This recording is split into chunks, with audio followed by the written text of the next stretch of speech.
In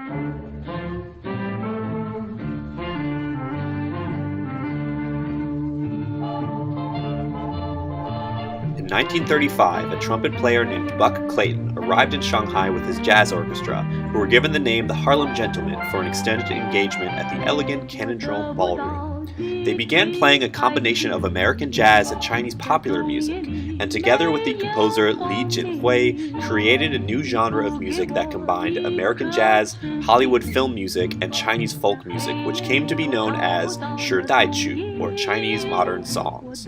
This style of music became all the rage in the city. Nearly all the nightclubs were playing it, and gramophone sales were booming. And then, the Chinese modern songs were given the derogatory name yellow music, referring to its overt sexuality, pornographic, classless, imperialistic, anti-nationalistic sounds. It was condemned by nationalist and leftist critics alike as a decadent music, capable of seducing citizens away from the pressing tasks of nation-building and anti-imperialist resistance. As the leftists gained access to media production, the music heard in radio and film became more nationalistic, militaristic, sympathizing with the working class struggling against imperialist forces. Yellow music became a negative symbol, a dirty stain on the... Wait, slow down. Tell me about the music. So, we set out to find what this music actually is and where we could hear it. Emma, who are you talking to? So I'm talking to this guy, Bob. I know nothing about him, but my friend is telling me that this is the guy to talk to. My name is Bob Lai. I'm originally from Shanghai. Chinese music and Chinese jazz I love to listen to, but I'm not well versed in it at all. At that time, cultured people, there were so many of them in Shanghai, and they all came here. It was kind of like a magnet, that drew people who were cultured here.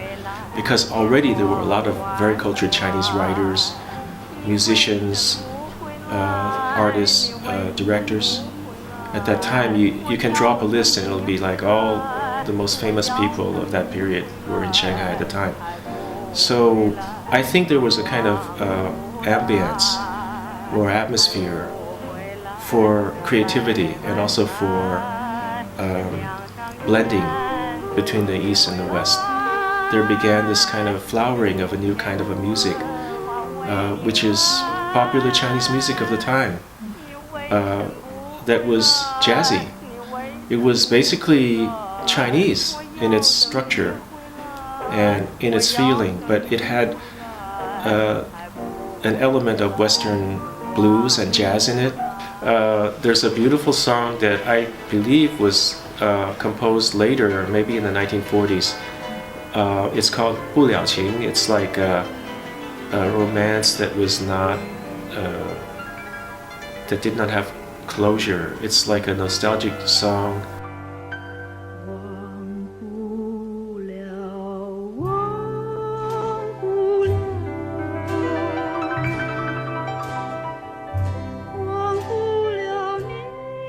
This song has a structure. It's like Chinese in its melody and in its feeling, but the structure is very Western. It's got major sevenths all the way through, which is like a kind of bittersweet chord. Major seven is like happy and sad at the same time. It's melancholic, bittersweet. Yeah, and that's the song. The whole ambience of the song is like that. Like Peace Hotel, they reinstated their jazz band. Like that was like maybe in the 80s, late 80s or early 90s. So they had these old fogies from the old time. They were the actual musicians from 1930s or 1940s maybe, still living and still barely alive, And they were playing in Peace Hotel to experience it in a live situation. Other than Peace Hotel, I don't think there's any place in town that has a regular show. Emma, what are you doing? I'm talking to this guy that Bob put me in touch with. They have this jazz parties where people dress up and dances to old jazz. So we went to the party.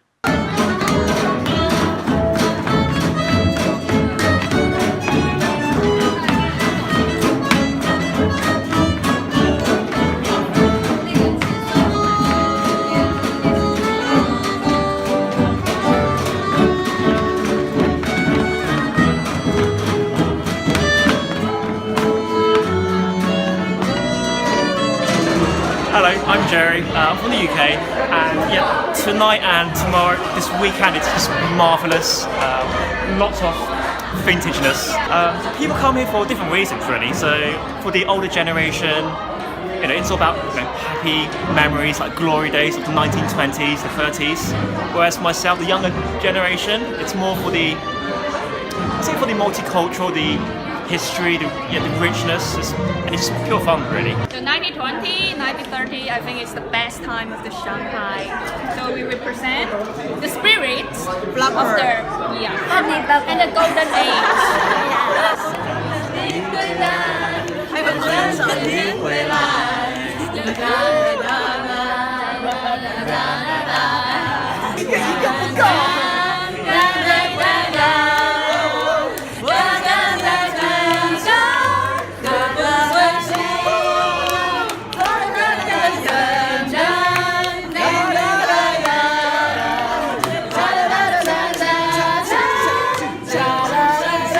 Most people come to events with some overseas background.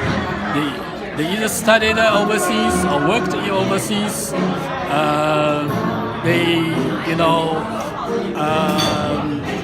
Ready to accept different cultures.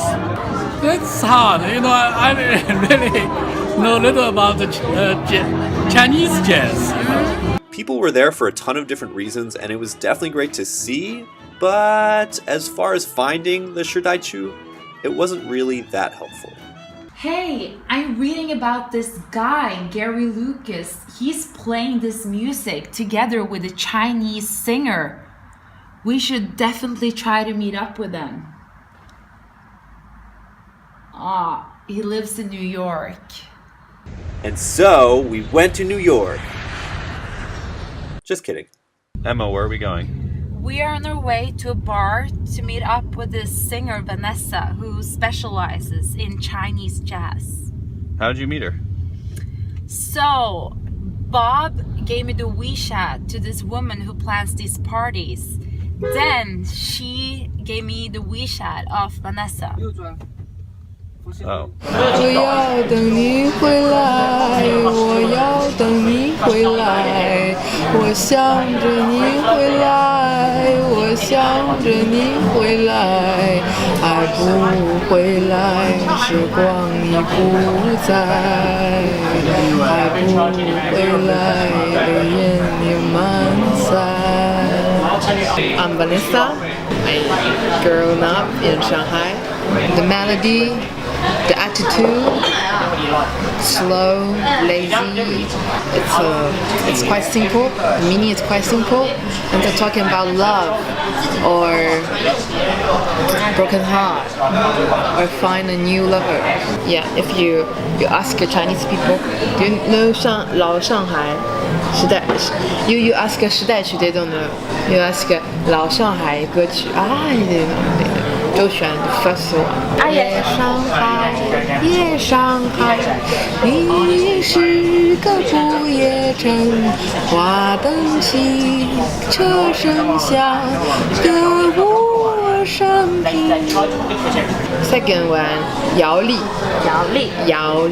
看流水悠悠，看那大江东去不回头，有时浪滔滔，它有时静悄悄。My favorite is 李香兰。The most famous song from her is 何日君再来。好花不常开，好景不常在，绸缎解笑眉，泪洒相思带。今宵离别后，何日君再来？喝完了这杯敬几点小菜，人生难得几回醉，不管更可爱。 We then headed to the Peace Hotel Jazz Bar, apparently the only place in town where you can listen to this music.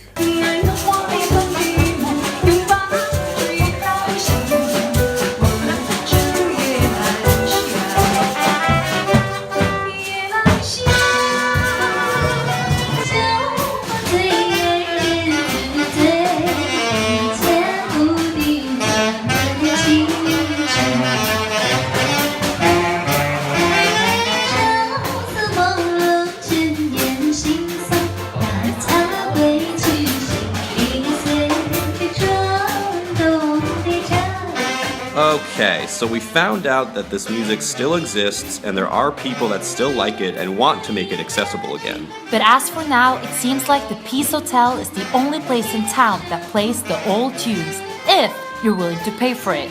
Or just look it up online. And every now and then, it pops back up with a modern twist.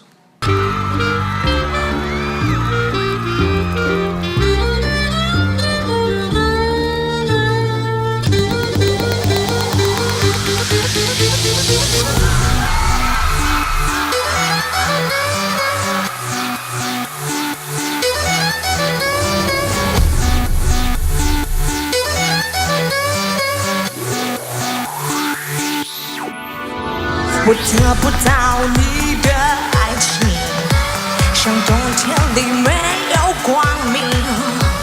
你不给我你的痴心，像梦里雪花留下一点幻影。我得不到你的爱情，像春花没有月龄。你不给我你的痴心。像梦里春花留下一点幻影。我要你的爱情，我要你的痴情。你不给我温馨，何处有人情去找寻？我得不到你的爱情，像春花没有余龄。你不给我你的痴心。像梦里雪花留下。